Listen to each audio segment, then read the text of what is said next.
Fantastic. Well, thank you all for joining us today. I'm Allison Manley. I'm the Director of Marketing at Canopy Studios. And today, as you know, we're hosting a webinar about accessible media because there are so many things that can be done during the design and build of a website to make it more accessible. But we felt that the topic of making media more accessible in particular warranted its own focused webinar. So a little bit about Canopy. Canopy designs, builds, and supports websites for clients who want to make a positive impact. And of course, we work to make all of our projects as accessible as possible.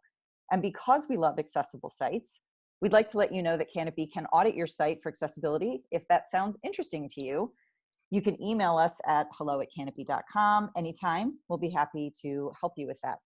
So before I pass this off to AmyJune, we wanted to just take a quick poll and see how comfortable everyone is with web accessibility at the moment. So I'll launch this poll and give everyone about 30 seconds to respond. Can everyone see the poll? Can someone chat for me that you're seeing it? Great, thank you. Oh, no, I got one yes and one no. Uh-oh.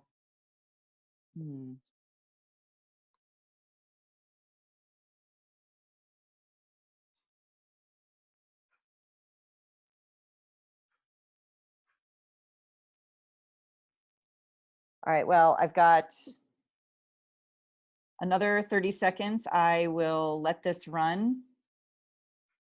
It does tell me that attendees are now viewing questions, and I've got about half and half here of people who can see this. I'm hopeful that it's a time lag and maybe it's catching up to you.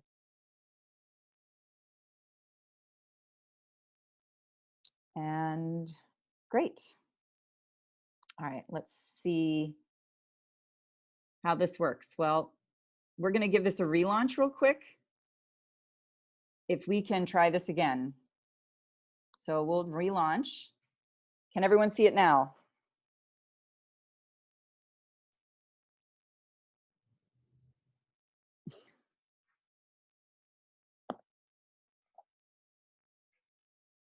Okay.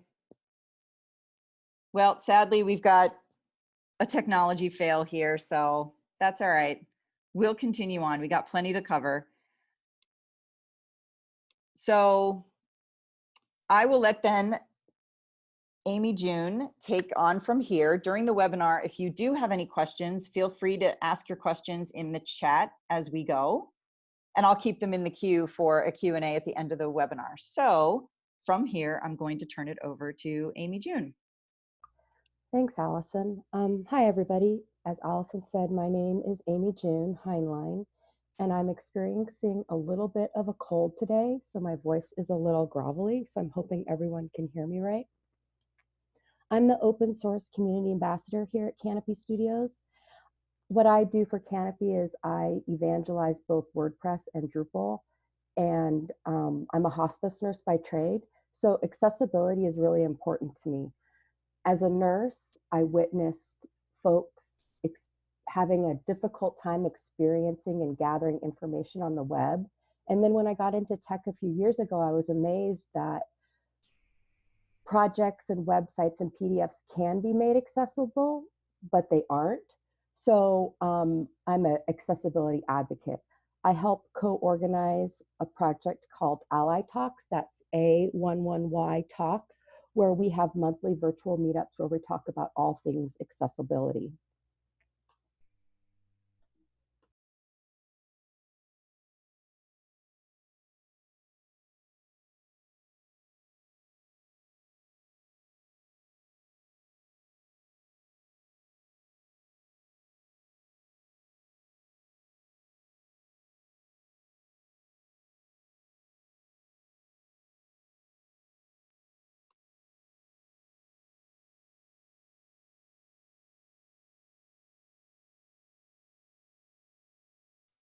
Hey, AmyJune, we can't hear you. Can you turn your mic back on, please? Sorry, can you hear me now?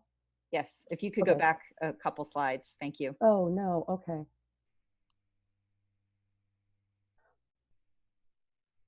Further? Nope, that's good. Okay. That's fine. Thanks. Okay. So what are we going to talk about today? We're going to talk about what is accessibility. We're going to talk about some of the terms and definitions that come along with it, standards and guidelines, and what exactly assistive technology is. We're going to talk about how to make our images, our slideshows, our videos, our video players, and our social media accessible. And then we're going to run through a couple of accessibility testing tool demos. How do we embrace accessibility? First, we need to understand what it means. In the context I'm going to talk about today, it's about producing rich, engaging media that is accessible to everyone. Temple Grandin is an American professor of American science at Colorado State University. She's a consultant to the livestock industry, but she's also one of the first autism spokesperson. She is one of the first individuals on the spectrum to publicly share insights from her personal experience of autism. And I think that this is my favorite quote ever. She says, "I'm different, not less. That differences are not quantifiable." Why do we design for accessibility? First of all, we want to include a wider consumer base for our content. We don't want to exclude people from using our products and services. And it's the law. Accessibility is essential for developers and organizations that want to create high quality websites and web tools and not exclude anyone from using their products and services. According to the Center for Disease Control, 26% of Americans live with a disability. That's 1 in 4 people.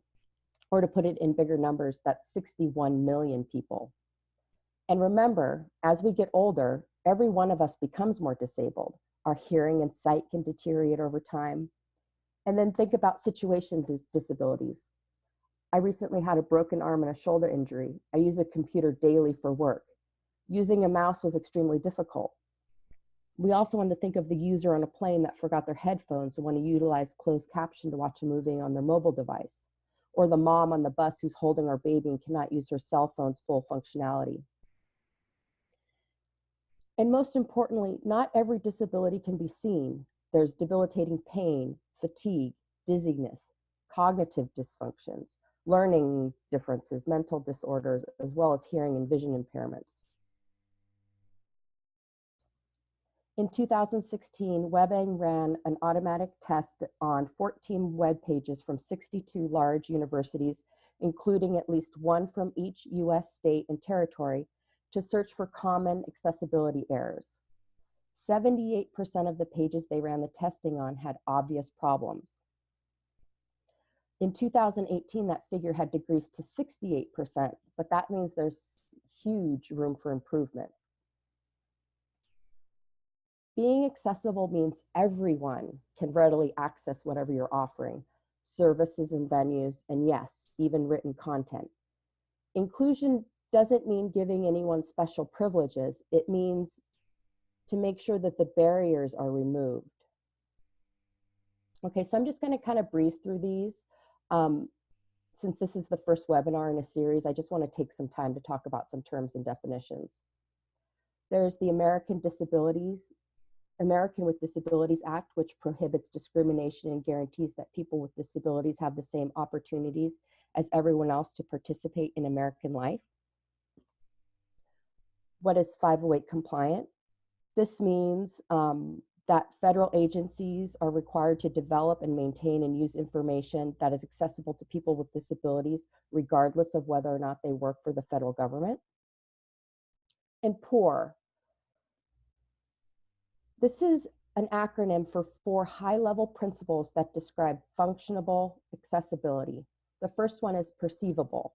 This means that the user can identify content and interface elements by means of their senses.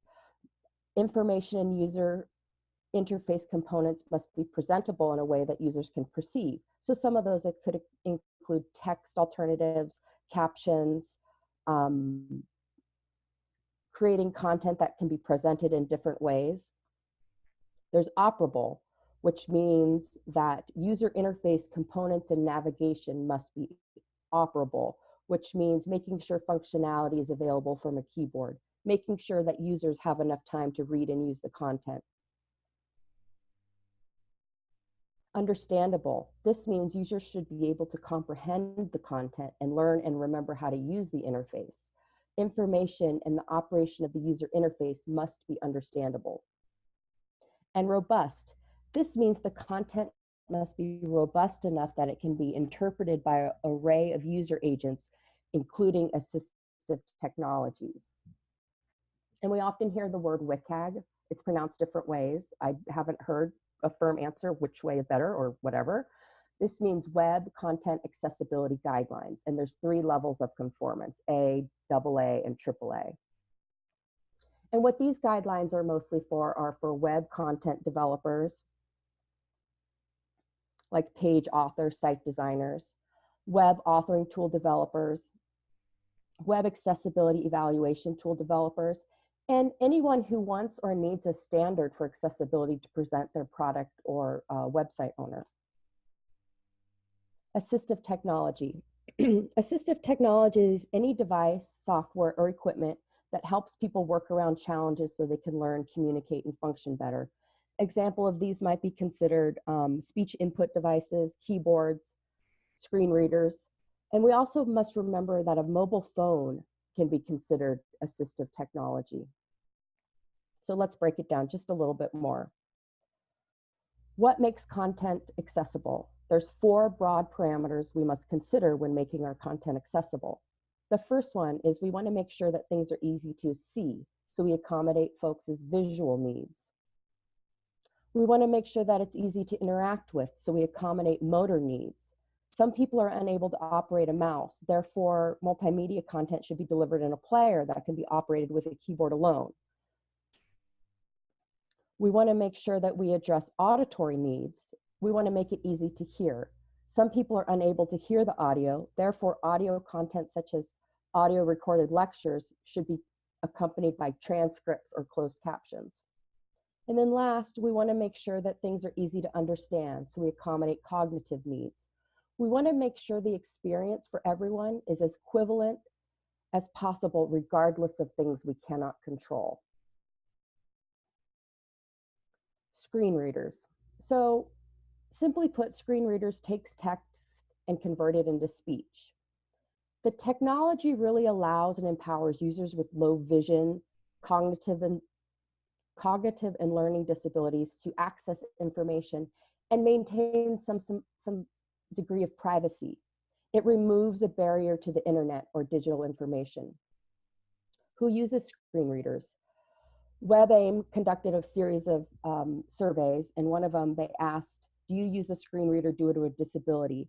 87% of people who engaged in the survey said yes, and 71% of those people rely on the screen reader audio.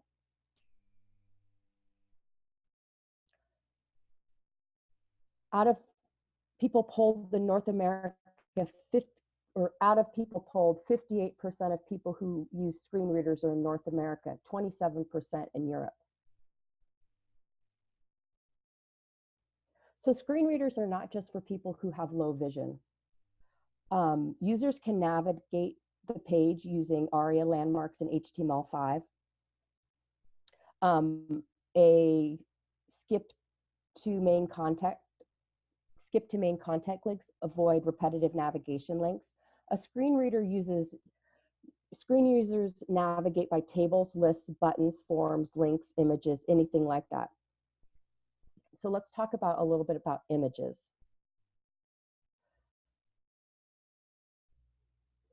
People really enjoy images.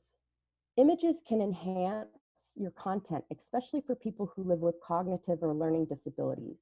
This includes images and media that support or add to the information and concepts of the page. People who live with low vision use the images as cues to help orient themselves on the page. And media, including social media, use images for conversions. Having images on posts leads to higher click-through rates and ultimately a higher return on investment.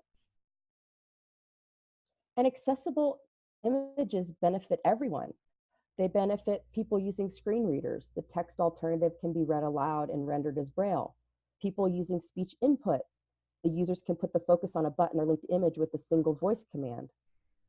Folks who use speech-enabled website, the text alternative can be read aloud. Mobile web users sometimes have their images turned off, especially for data roaming. And search engine optimization, SEO, images become indexed when they become text. So I'm going to talk a little bit about different kinds of images. There's a simple image, the image that conveys simple information like a photograph, icon, or logo.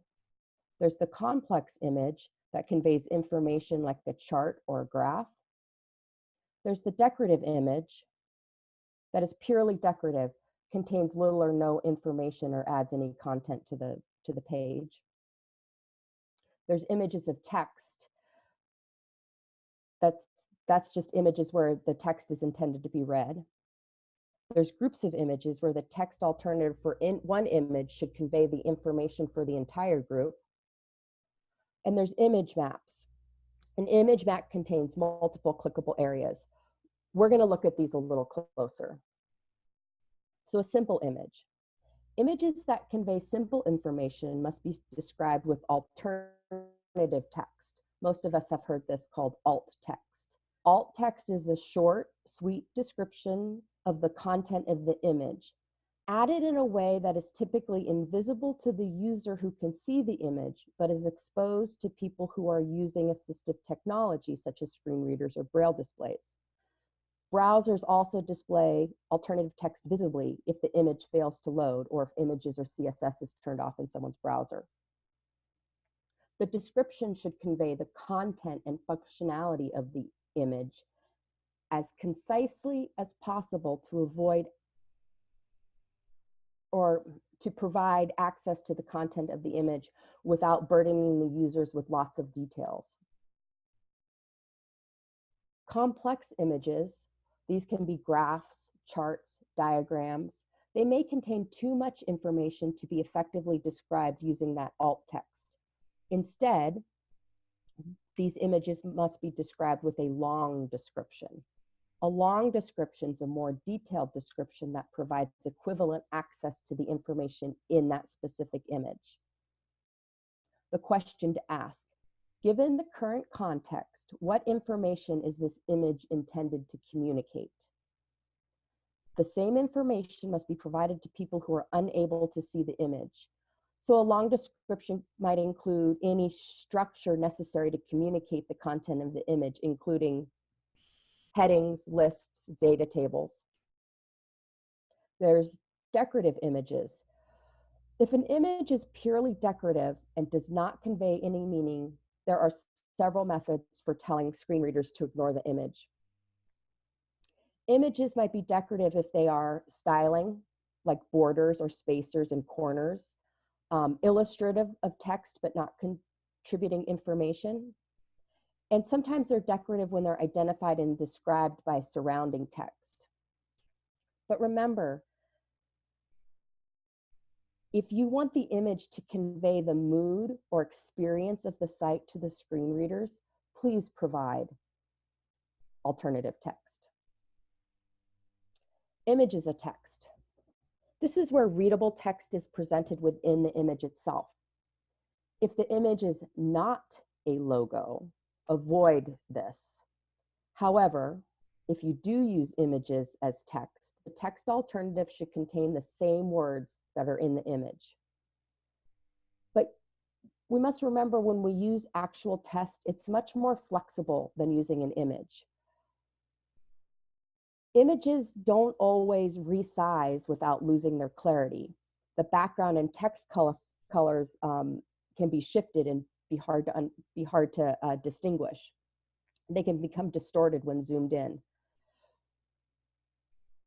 So remember, if you cannot avoid the situation of images of text, the alt text must contain the same text as in the image. Groups of images are where multiple images convey a single piece of information. The text alternative for one image should convey the information for the entire group. This avoids repetitive behavior within the screen reader assisted technology. This group of 5 images combined shows a product rating.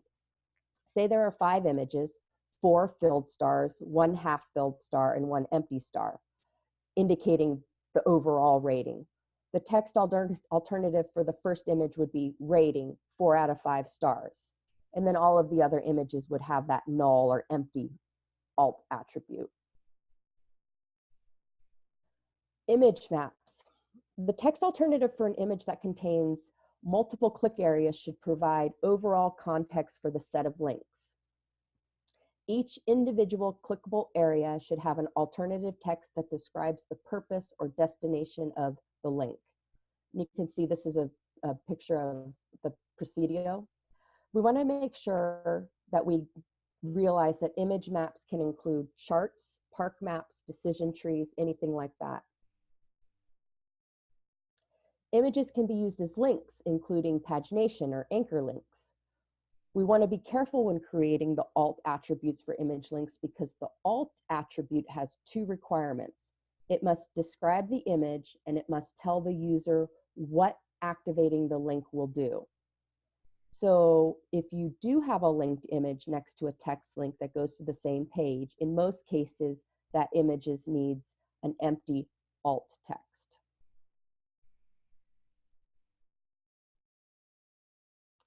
And with alt text, context is very important. Be accurate and equivalent in presenting the same content and function of the image. Be succinct. This means the correct content, if there is content, and function, if there is a function, of the image should be presented as succinctly as appropriate.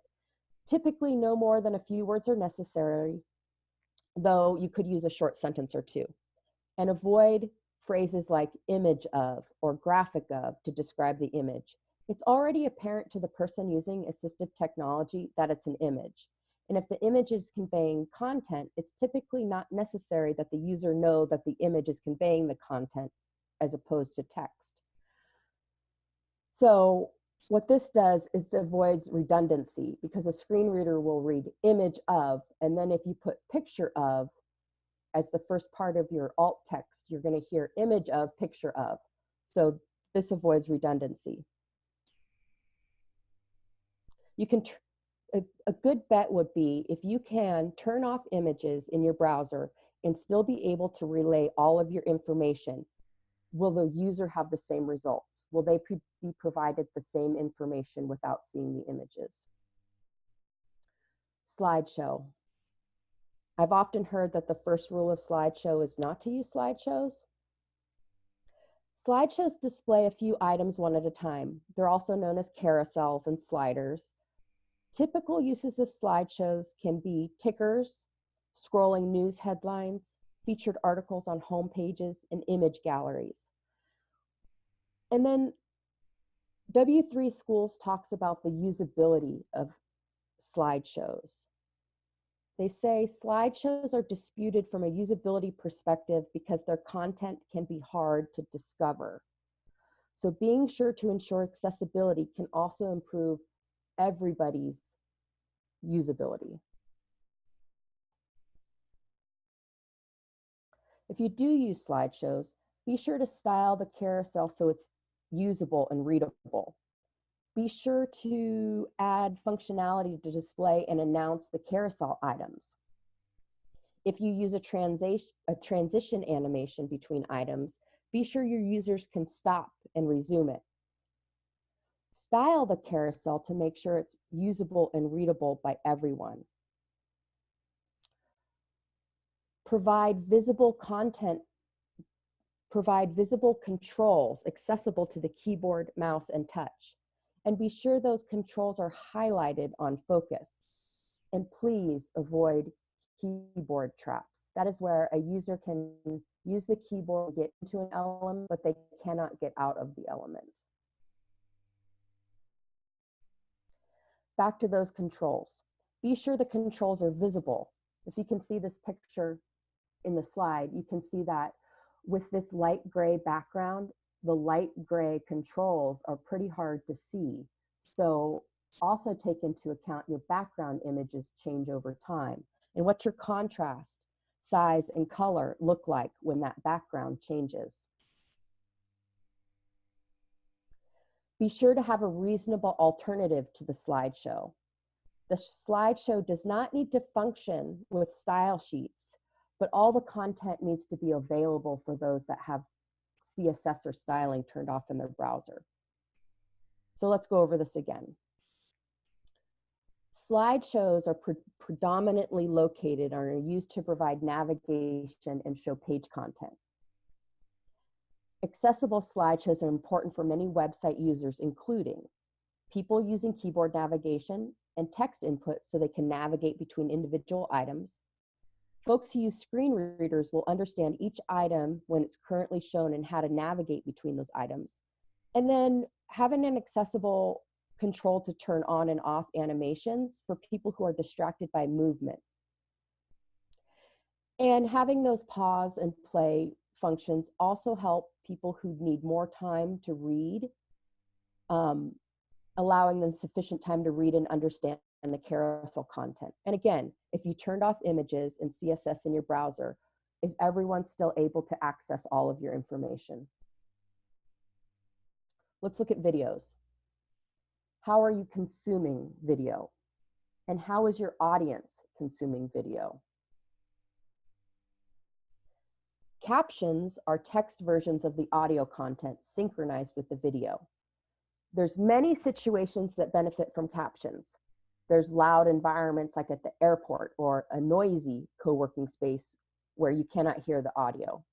And then there's silent environments like the quiet co-working space where you cannot turn on the sound.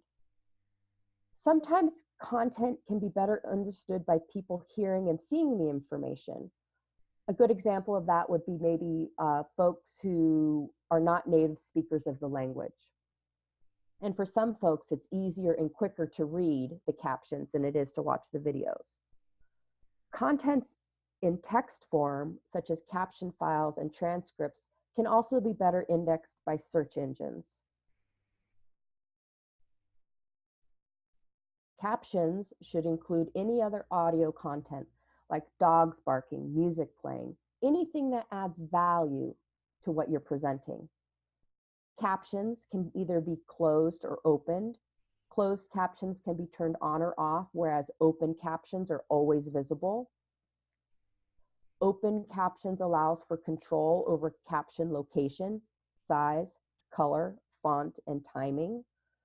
Closed captions are most common, utilizing functionality within the video players and browser to display closed captions on top of or immediate below the video area.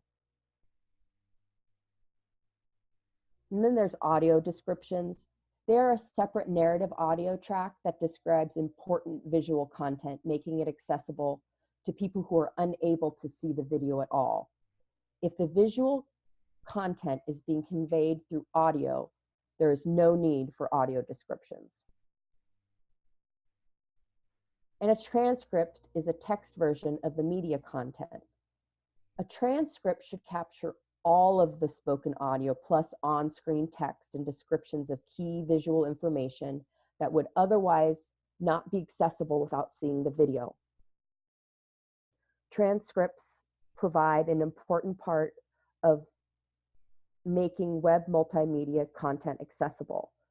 Transcripts allow anyone that can access content from web and audio or video to read a transcript instead.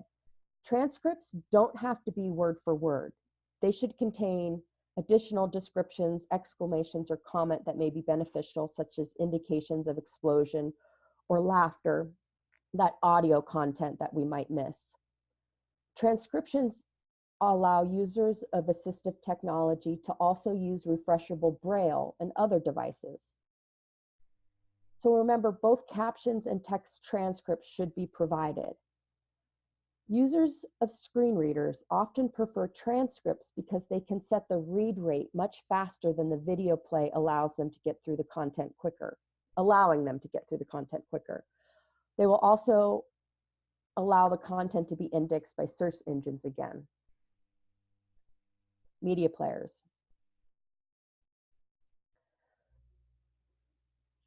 It's really hard to choose an accessible video player. When choosing how to deliver your video, it's important to consider all of the options and how many of them are fully accessible. Whether you're selecting a media player plugin or a module for your website, or selecting a service to host your videos, there's a few questions that you should ask yourself. Does the video player support closed captions? Does the media player support audio description in a way that enables the users to turn the narration on and off? Can the media player's buttons and controls be operated without a mouse? Are the media player's buttons and controls properly labeled so they can be operated by a blind person using a screen reader? Is the media player fully functional, including all of its accessibility features across all platforms and in all the major browsers? I want to talk a little bit about social media because a lot of us use it as product owners and communicators. And sometimes I think we as communicators don't always remember accessibility in social media. So why do we want to write accessible content for social media? In that same survey I talked about earlier by WebAIM, of 1,792 screen reader users, 88% use a screen reader on a mobile phone, mobile handheld device, or tablet. And they found that only 54.3% of their social media was somewhat accessible. So colleges are facing investigations of their use of social media, back to those 508 compliance and WCAG standards.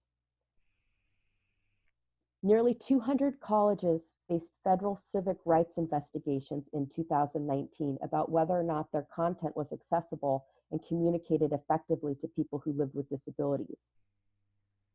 Among the newer aspects of these kind of complaints is whether college social media communication meets accessibility standards. The executive director of WebAIM said in an article, "The social media thing isn't accessible, but colleges make the decisions to use it, and that's their responsibility. Courts are saying they need to procure digital goods and services that are accessible for everybody." And not only higher ed folks, but everyone should have social media accessibility standards. There should be training their communication staffs to take advantage of built-in accessibility tools in platforms including YouTube, Facebook, and Twitter. So I'm going to go over a couple of examples of how quick wins that we can do to make our social media more accessible. Hashtags. We can use capital letters to break up words in our hashtags. Across the screen, I have something that's a little ambiguous. It can be read, "Now that share is dead," which is what I thought it said, and many other people across social media. And I Googled it and found out that share is not dead, but now Thatcher is dead. Makes a little bit more sense if we had capitalized some of those letters. It comes down to readability. Remember that Twitter doesn't distinguish between cases when we search for hashtags. For example, searching for "I love Twitter," where the I, the L, and the T are capitalized, versus all lowercase, they'll return the same results. Having said that, though, if your hashtag is just one word or relatively short, then all lowercase is generally more acceptable. Images in social media should be captioned or described. Many of the social media platforms have settings that allow users to do this, but they're not on by default. So you have to dig around in your accessibility settings to set image descriptions. Links in your social media should be described as well and given some context. And then, of course, be mindful of retweeting information that's not accessible. I really like or dislike emoticons. And when I did some research a year ago on social media and how to make it more accessible, it confirmed my loathe for emoticons. But everyone loves to throw them in. But we have to remember emoticons, screen readers read them, and they read all of them. And this can be cumbersome. And they can be problematic for folks who use screen readers when the emoticons don't have any context. And this can include emoticons used in your handles or in your subject lines. Let's look at this post. We can see that I use the hashtag therapist, but someone might read that as the rapist.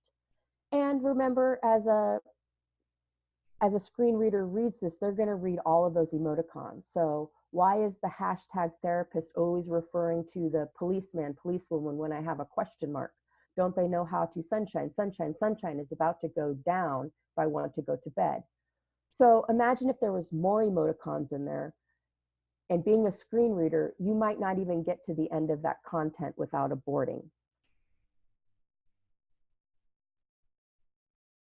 Let's go back to that. Let's talk a little bit more about social media and how we can make it accessible. We want to make sure that we use accessible photo captions and text alternatives. Twitter has an option to give descriptions for images on Twitter. The descriptions are read out loud by the screen readers to let the blind people or people who live with low vision hear what's in the picture. If you're adding an infographic or complex information, it might be a good idea to link to a data table with the same information somewhere else. Add a full photo description within the main tweet if for text heavy images.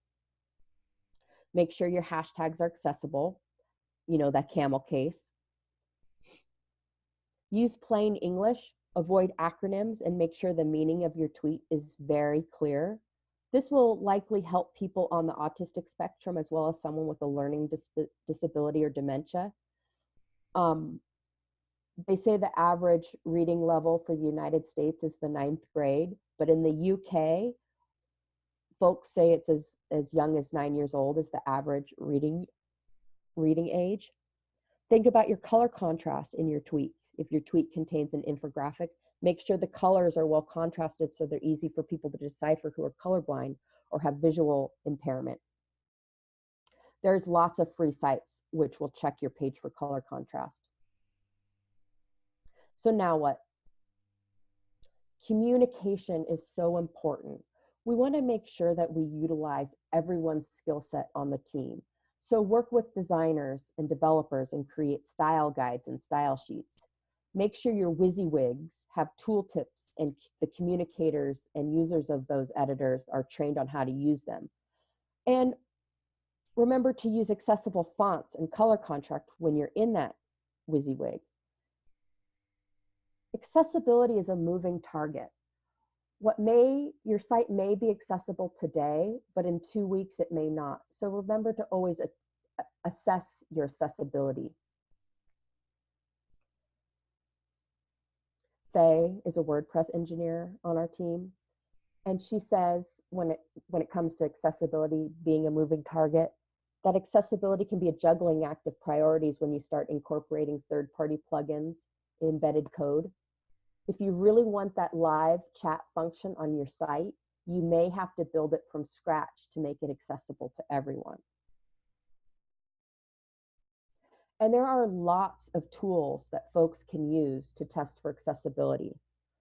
There's the Site Improve browser extension, which is a plugin in Chrome, where I'll do a little demo of these after I go through these, where you push a button and the Site Improve does a quick scan. There's the Totally browser extension, which is spelled TOTA11Y, Totally browser extension. Keyboard testing is super important. There's the Wave tool, the Axe tool, which is an extension, and then you use it in your element along with the Lighthouse tool is used in the inspection element. And then there's color contrast analyzers. Okay, so I'm going to escape this and do a little quick demo. So here is a site of carousels. different carousels that you can use for different things. So I'm just going to do a quick tab through for keyboard accessibility. And really a keyboard user should be able to tab through the whole site and be able to use everything that functions. So I just hit the tab key and we can see that I can't see anything. I just hit the tab key and I know because the cursor is blinking that I'm in the search box, but there's no visible focus. So we can see me navigating through the links.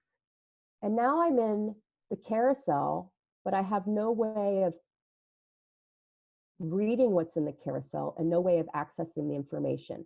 I have no way of turning on and off the controls using just the keyboard alone. Can't even see where I am.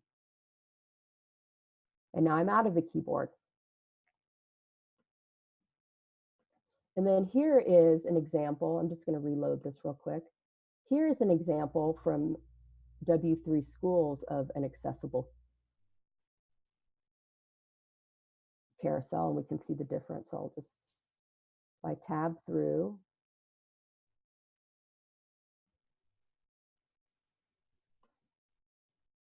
we can see all the buttons are working. I can see where I am on the page. We can see that I can open this using the control. Now I've switched over here, and if I hit space, the control is completely accessible. And we can see that it's scrolling through, and we can get out. If we hit shift tab, we can go back through the carousel. So that's the difference between a working carousel and a not working carousel as far as accessibility goes. And I want to do a quick little demo of the Site Improve browser extension because this is my favorite one. So it's a browser extension I have installed, but then there's a button up here where you can push and all of a sudden it will go through all of your website and find some stuff. Now remember, with accessibility testing, the automated testing will only catch 35, well, really 20 to 25% of the errors programmatically. The rest of the errors really need to be manually tested for. And this is the reason I like the Site Improve extension, because it comes down here and it will say your errors, but it will also give you some stuff that you may want to check because they're not sure. So it says, do a manual review of that. It gave an error, but then it also says, do a manual test on the landmarks as well. So this is a great tool to use before you hand off to your QA. And then there's the Wave extension, which is the same thing. It will show errors in real time. But look, this one says 0 errors, and we know that there are some. So we can tell that, you know, not all the errors were caught. And then one I like a lot is the Totally extension. So if you click on that, this little icon happens down here and you can select it and it will go through and see that if your headings are in order, we can see that the headings aren't in order. It will look for your page for color contrast. There's no errors there. We'll say whether or not your link text is bad. It gives a little wand so you can see what a screen reader might say. So those are a couple of like just really easy tools to assess your content before you hand it off. And that's it. We're going to open up to questions and answers. Allison? Yep, thank you. Okay. And yeah, if you want to connect with AmyJune on LinkedIn, I think you just need to point your mobile phone right there on the QR code. So if you do have any questions, please type them into the chat window. Please don't use the Q&A because I'm not sure if that's working, but the chat window is working well. So any questions you have, please chat in there. And while you're typing your questions up, a reminder that if you would like Canopy to help you with the accessibility of your site, you can always email us at hello@canopy.com and we will be happy to help you with that. So any questions?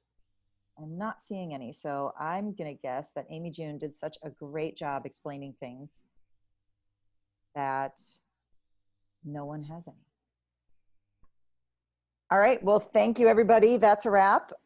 We will be sending out the recording of this later. If you need it back to refer to, you can see that AmyJune had put some resources in the previous slides there, so you can access those when we send out the recording. And I hope you have a spectacular rest of your day and your week. Thank you.